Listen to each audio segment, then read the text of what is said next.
Hey there, folks. Welcome into the News 12 Now desk. Thanks for joining us here on this Monday, January 29th.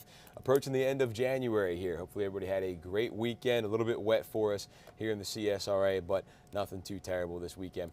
We're going to start off, as we've been doing really the last week or so. We're going to go to D.C., where we've got WRDW Washington correspondent Ashanti Ford joining us this morning, back from New Hampshire. Ashanti, good morning. How are we doing this morning? Good morning. Happy to be back in D.C. I can tell you that much for sure. I'm sure it was quite a busy week for you up there, but we are glad to have you back here. Let's jump right into the news. So we had a drone strike in Jordan over the weekend, killed 3 service members, wounded dozens more. It was a hot topic for President Biden when he was down here in South Carolina. So what do we know about this attack, and how is the U.S. responding? So this attack was in northeast Jordan, right near the Syrian border. It's believed the shooters were a part of an Iran-backed militia group and that this was no accident. The targeted attack hit one of our military bases and, as you said, killed 3 of our soldiers, and it at least injured another 25. I actually read this morning that some of those injured actually suffered major brain injuries. So it's just a tragic situation. President Biden, who you said is already in South Carolina ahead of the primaries, he immediately responded to this, asking for a moment of silence during a speaking engagement. I know he also released a statement saying the nation would hold the shooters accountable. Speaker Mike Johnson, who hasn't been on the same page as the president as of lately at least, is standing with him on this, saying that America has to send a clear message that attacks on our troops won't be tolerated. So I'll be able to, of course, give you an update on how the nation plans to respond in the very near future. Yeah, and we know we saw Nikki Haley here as well. Moment of silence too when she was campaigning too. So the House is moving forward with impeachment efforts against Homeland Security Secretary Alejandro Mayorkas. So what actions is the House going to be taking this week after that impeachment effort? So Mayorkas is currently being blamed for hundreds of thousands of illegal immigrants coming into the states. There are 2 impeachment articles that were just released accusing him of several things: willfully refusing to comply with the law, failing to manage the U.S.-Mexico border, and breaching public trust. These are high crimes that the Republican-led committee are accusing him of. But on the other end of that, Democrats say this is a distraction just to cover up the work Congress should actually be doing to fix immigration laws. I know the committee will meet again on Tuesday, tomorrow. Then after that, they'll set up a date for an impeachment vote, which would actually be up to the Democratic-led Senate on whether or not they will move forward to convict. So much more on that, I'm sure, in the coming week. And then shifting gears one more time, this one's big for us down here in the Georgia-South Carolina border, just days away from the primary, the Democratic primary here in South Carolina, first in the nation. So what makes this election first in the nation, and how are the Democrats handling things down here as we get ready for it?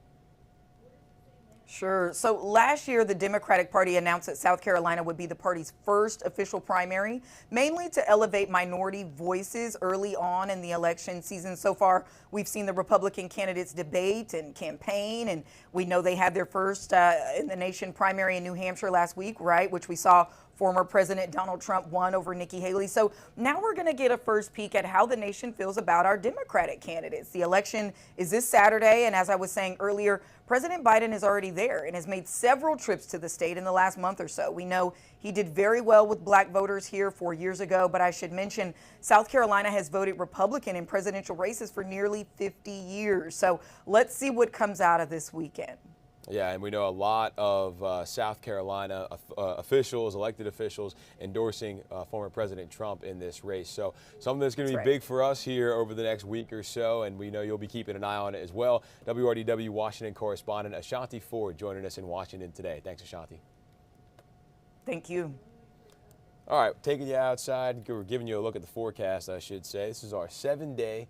It's been kind of a pendulum of temperatures here over the last couple of weeks. We saw the very, very cold temperatures, and then last week we were abnormally warm, unseasonably warm here in the 70s, mid-70s. I think we cracked 80 one day as well. So it's been an interesting couple of weeks here, but things are finally starting to balance back out. We're seeing highs in the low 60s, high 50s. That's about where we're accustomed to. Want to remind you guys, as always, to be sure to download our WRDW streaming app, subscribe to our WRDW News 12 YouTube channel. Both of those are free, and you won't miss anything that we've got going on here at the News 12 Now desk. So we do stream up here every day. Good little resource to have. All right, let's jump into our top headlines now. A new facility is coming this week, looking to make an impact with more resources for those in need. The Unity Outreach Congregation is renovating a new site they've gained off of Augusta Road to help those in the Gloverville community where the need for essential resources is at its highest. Audrey Dick-Herbert caught up with the congregation. By opening a new center this week with free services to the public, their goal is to help as many people as they can and make a difference in the town for the better. Right now, it's just a building off Augusta Road in the valley, but soon it will be much more. One, this community needs love. Number two, this community needs people to listen. Number three, this community needs to know that we are people of God and we want to love them. They already feed up to 4,000 people a month through their food pantry. The goal is that this new center allows them to reach even more people in different ways. Through the years, the valley, the reputation of the valley has not always been a positive one. And I think some people have taken that. You know, sometimes you become what you hear, what people say over and over again. So this is kind of a chance for us to change that. You know, we don't have to be what everybody says we are. Give people hope that you don't have to stay in a cycle. The new center will be open later this week, offering free showers, clothes, food, coffee, and more. Shift in the mindset of the people in the area, knowing that you matter, people care. We're here, we want to help encourage you. Our hope is to maybe offer some GED classes at some point, some Spanish classes, just things like that, maybe even like job fairs in the future to help people. Hoping it will create a ripple effect on people in the community. We tend to repeat things if we don't know how to do better, right? So not just helping people get out of certain situations, but helping them know how to sustain, such as the job fairs and helping them find jobs and things like that, so that they don't continue to spiral. This first Saturday of February, they are having a barbecue to celebrate the opening of the new facility. We'll have more on that on our website on WRDW.com. All right, thanks for that, Audrey. South Carolina Highway Patrol is investigating a crash at Williston Road that killed 2 people and injured a third on Saturday. Deputies responded around 4 o'clock that afternoon to the intersection of Camellia Drive, where they say a Camry and SUV collided. The 2 people inside the SUV, identified by the Aiken County Coroner's Office as 52-year-old Angela Hancock and 46-year-old Eric Sargent, were pronounced dead at the scene. The driver of the Camry was taken to Wellstar MCG in Augusta. The 3rd annual CSRA Small Business Gala Awards Show took place last night. The event allowed business owners around the 2 states to celebrate their accomplishments and network with each other. There were several different categories for a wide-ranging set of businesses, from plumbers to nail techs and about any business or service you can think of. The founder spoke about why the event is so important to her. Oftentimes we are overlooked in the community. We work really hard behind the scenes, and we just want you guys to spend some coins with some of us small business owners too. We got to feed our families. It's very important to shop small because we actually give back to our community, and you pour into us and we pour back into you guys. For any small business owners looking to be there in the future, she says the gala is always on the last Sunday of January. A bridal expo for Augusta went on yesterday afternoon. The Augusta Expo from Southern Event Productions was a one-stop shop for brides-to-be. From 12 to 4, interested people were able to look at jewelry, wedding dresses, and get any advice on getting to the big day. The owner of Southern Event Productions spoke to us about what inspired her to have this event. Helps give them ideas. Obviously there's a lot of ideas online, but there's nothing better than meeting and talking to a professional in person. Also, it doesn't matter what's going on in the world, people are still going to get married. She said the event took more than 6 months to plan and gave anyone looking for advice to check out different Facebook groups too. Masters Week is only a few months away now. Saturday was a chance for the community to try and tee up a job at Augusta National at a job fair for the Masters running from 9 to 1. Those jobs include working in the parking lots and the concession stands. For one parent, he's hoping to add on to a family tradition, while another is hoping for a new experience. It's a good potential resume booster for her in the future and also for college applications. I work the tournament, as do my 2 older sons, and we're hoping that my daughter can join us this year in working the tournament. My father and my mother kind of suggested me to come here to really, expand my horizons and try different things. Selected applicants will receive offer letters via email through March. Early voting in Columbia County enters its second week now. Last weekend was the first weekend of the early voting schedule. It was at the former Uchee Creek Library for special elections. This is for the Georgia House seat vacated by Barry Fleming. He was approved as a Superior Court judge by Georgia Governor Brian Kemp. Columbia County Board of Elections Director Nancy Gay said through the first 5 days, 195 voters showed up. That was before Saturday. She spoke about the challenge of having 5 candidates on the ballot. Definitely, anytime you have more than 2 candidates on a ballot, there's always that option, but 5 on the ballot. What will make it interesting is the fact that the runoff will be at the same time as the March 12th presidential preference primary, so it will be interesting because we'll have dual elections going on at the same time. So before we get to a possible runoff, advanced voting continues through February 9th. The Augusta Disc Golf Association hosted their Ice Bowl this weekend. The disc golf event also helps feed people with their partnership through Golden Harvest Food Bank. Our Audrey Dickherbert tells us how Golden Harvest lended a hand on the tee. Making baskets and filling them. I can't think of a better thing to do on a Saturday than to come out and have a good time with your friends, but also support this good cause. Giving back while also doing what they love. We get out in nature. We get to play disc golf, which is addictive. And then we get to play with our friends on our cards. We get to raise money for the CSRA. We get to give back to the community and feed people. More than $2,000 raised and 500 pounds of food collected for Golden Harvest. That's at least 4,000 meals helping people in our community. I mean, it kind of hit me last week when it was 19, felt like 5. And you see people downtown just huddled up with blankets, and you're like, we need to do something for these people, to give them food, get them shelter, to try to take care of them. And that's what we're trying to do as an association. But this tournament's meeting went beyond donations. Really to give back to any organization, it's one of those pieces where, you know, I'm a family man, I've got kids, you want to teach them how to do what's right. And to me, the best, and you want good things to happen for your own, right? So it's the world of karma. You know, you give back when you can, because when you're in need, you're going to get that same hand. You know, and you have to believe it that way. If none of us were to ever go back and give back to the community, then maybe the community does nothing for us.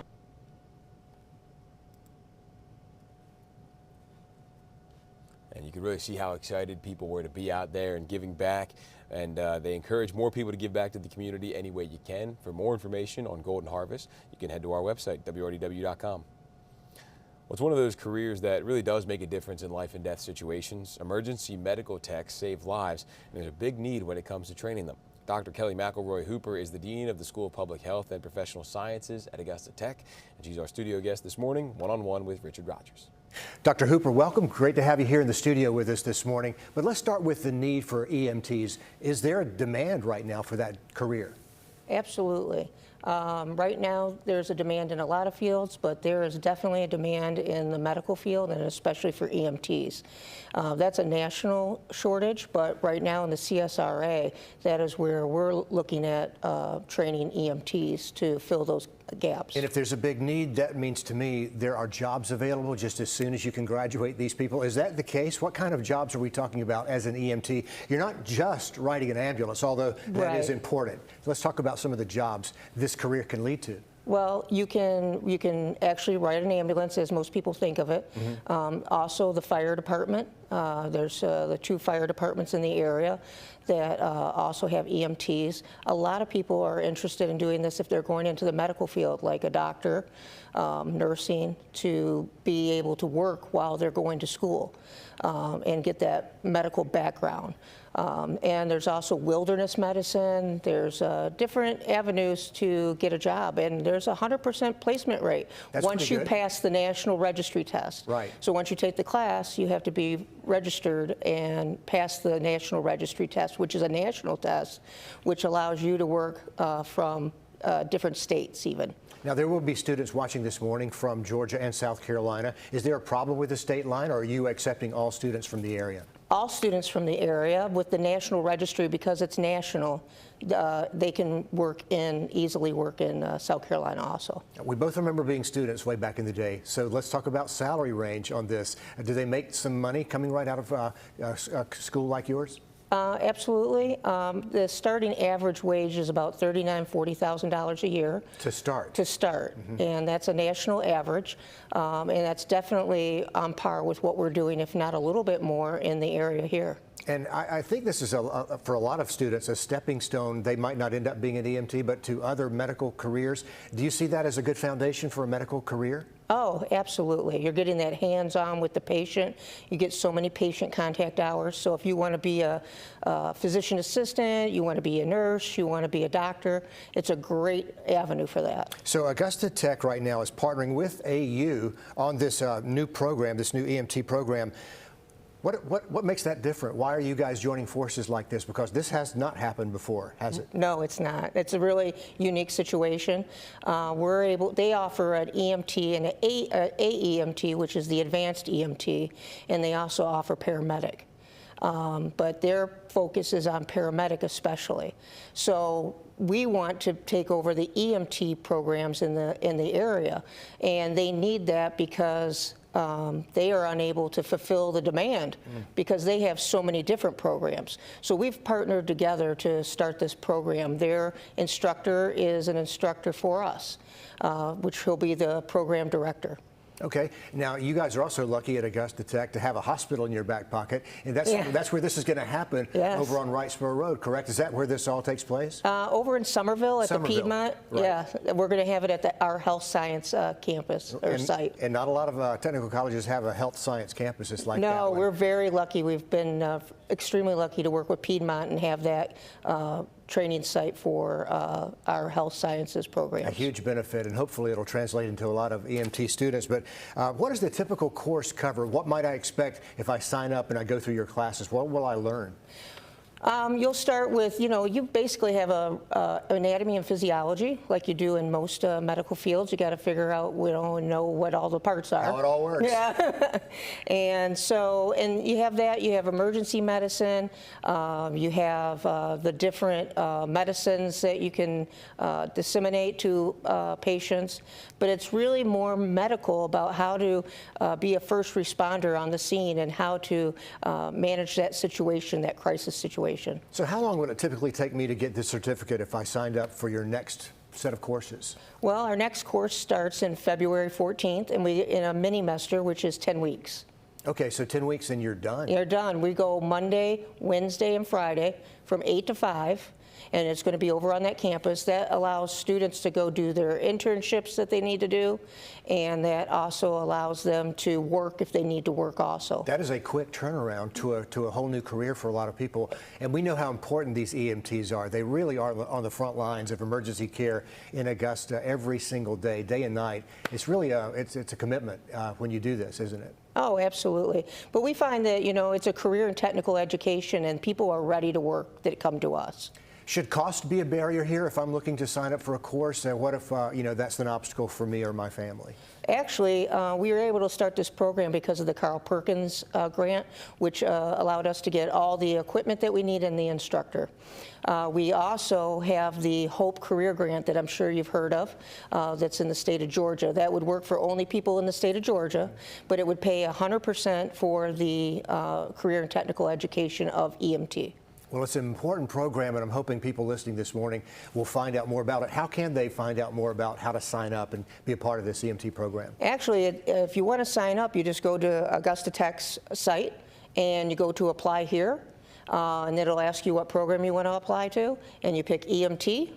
And then you hit apply, and then you start to be processed. You'll get a confirmation email, and then you register for the classes easily. And there's they can call the main number, and we can be very helpful in getting registered. And because you're partnering with AU on this, those students from AU can also funnel into the same pipeline, right? Absolutely. So through their own websites and their own sign-ups, they can do it at AU as well. Yeah, and you only have to be 18 to get into this program.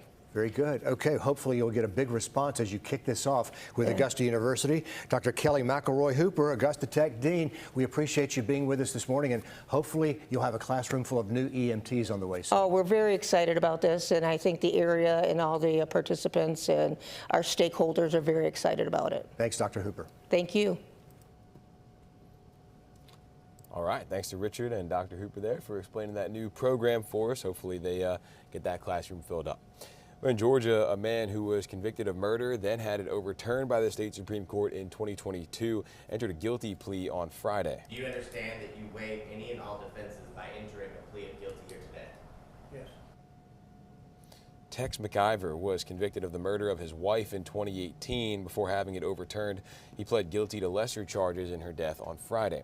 Officials say in 2016, Diane McIver was shot in the back inside an SUV while in the passenger seat. Tex McIver was riding behind her with a loaded gun in his lap, and at some point the gun went off, hitting Diane. Hear the word guilty after 7 years. It's completion for a lot of us.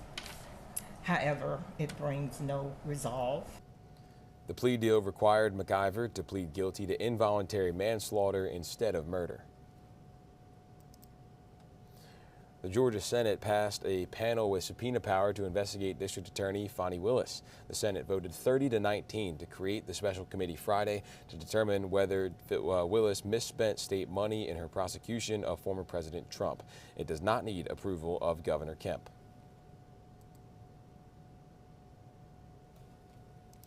The search for a robbery suspect in Georgia ended last week after police found the man hiding in a home. This happened in Roswell, about 20 miles north of Atlanta.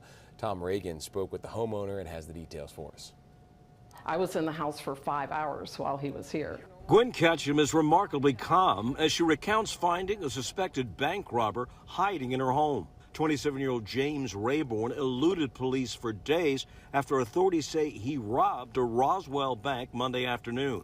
He crashed a truck in Mountain Park and ran, leading to a massive search. Ketchum told me the suspect broke into her home through a window while she was away Wednesday. Later that night, she heard a noise and got up to check the home office. Something was blocking the door. I reached in and turned on the light, saw his legs right here, turned off the light and left. Wow, that must have been an incredible shock to see this guy on your floor there. Something you never expect to see in your house. Gwen went to her garage and called 911. Police arrived almost immediately. Earlier, they had discovered the suspect was trying to book a rideshare on a computer in Gwen's home. They had gotten a ping from that, and the IP address for that computer is what actually led them to determine the address. Despite her frightening encounter with the bank robbery suspect inside her home, Gwen doesn't believe he intended to harm her, that he was asleep or pretending to be. I have peace with knowing that he didn't want to make contact with me. Scary situation there. Police arrested him without incident. He's facing numerous charges, including trespassing and armed robbery. On to South Carolina now. President Joe Biden praised the work and legacy of black churches in America as he worked to galvanize the support of South Carolina's black voters. The president was in the Palmetto State this weekend, rallying Democrats ahead of the state's first in the nation Democratic primary Saturday. State House reporter Mary Green has the details from the president's stops. Like many South Carolinians, President Joe Biden spent much of his Sunday at church. The president wrapped up his two-day trip to South Carolina here at Brooklyn Baptist Church in West Columbia. But Biden started his day in Columbia at St. John Baptist, where he spoke about the importance of the black church to the U.S. What a gift to the nation and the world you've been. Biden delivered brief remarks at the home church of former Columbia Mayor Steve Benjamin, who now works in the Biden administration and joined the president in his front row pew, along with South Carolina Congressman Jim Clyburn, a close Biden ally. The president, a practicing Roman Catholic, says the black church pushed the country through periods of darkness. You give us a mountaintop. You give us a promised land. You give us a dream and a faith that we shall overcome. We can overcome. You know, and you push us toward a more perfect union. You really do. Biden sang along during parts of the service and listened in on the sermon from Reverend Jamie O. Graham Sr., who told congregants the power to vote is in their hands. We have seen the power of the black vote when we vote. Oh yes, it was the power of the black vote in South Carolina primary that breathed new life in a dying campaign. And to the people who revived his struggling campaign in 2020, predominantly black voters in South Carolina, Biden says he wanted to say thank you this weekend. Later Sunday afternoon, he did that during a stop at West Columbia's Brooklyn Baptist Church, a familiar host for Democratic politicians stumping in the Palmetto State. You have my back, and I believe, I hope I've had yours.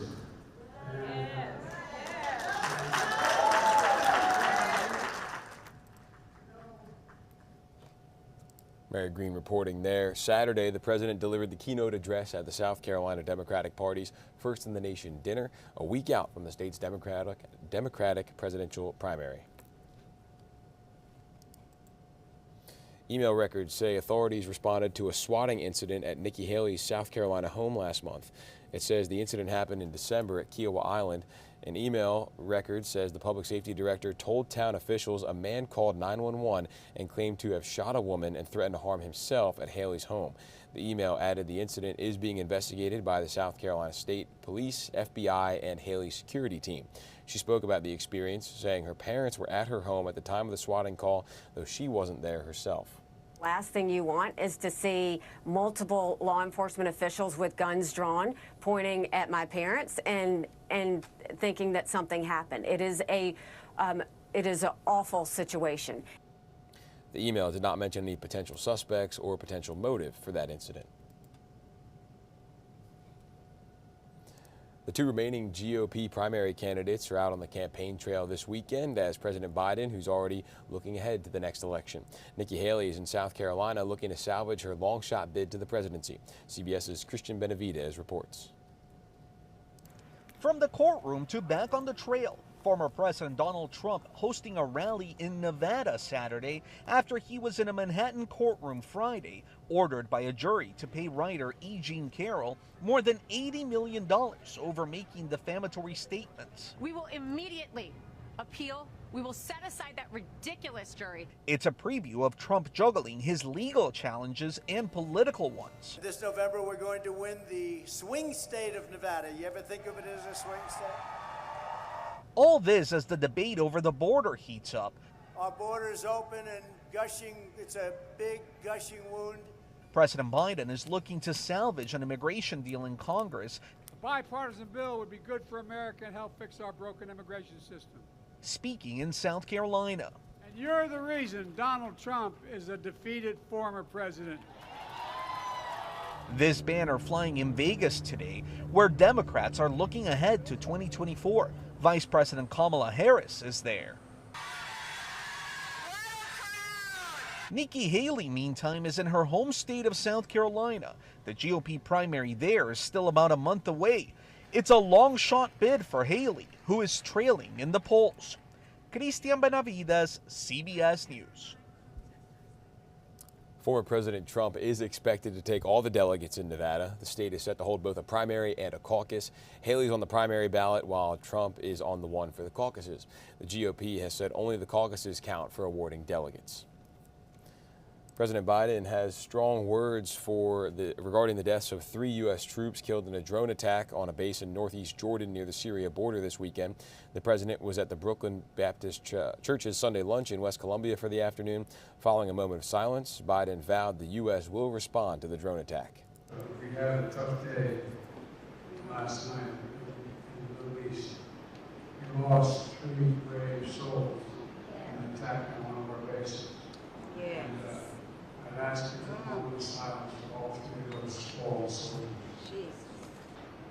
And we shall respond. Meanwhile, House Republicans are moving forward with articles of impeachment against Homeland Security Secretary Alejandro Mayorkas. It comes after a committee launched an inquiry against him over the state of illegal immigration in the U.S. The first article claims he refused to comply with the Immigration and Nationality Act. The second article argues he breached public trust by making false statements. Those articles will be considered sometime this week. You can always find out about these stories and much more up on our website, WRDW.com. Be sure to download our WRDW streaming app if you haven't already, and you can subscribe to our News 12 YouTube channel. That is free to do, and again, we stream up here every day. That's going to do it for headlines. Quick episode, as we usually do on Monday mornings. We've got Morning Mix coming up at 9 o'clock, and then I'll be back at 10:30 with Mikkel and Emily for First Alert Weather Extra. So until then, have a good one.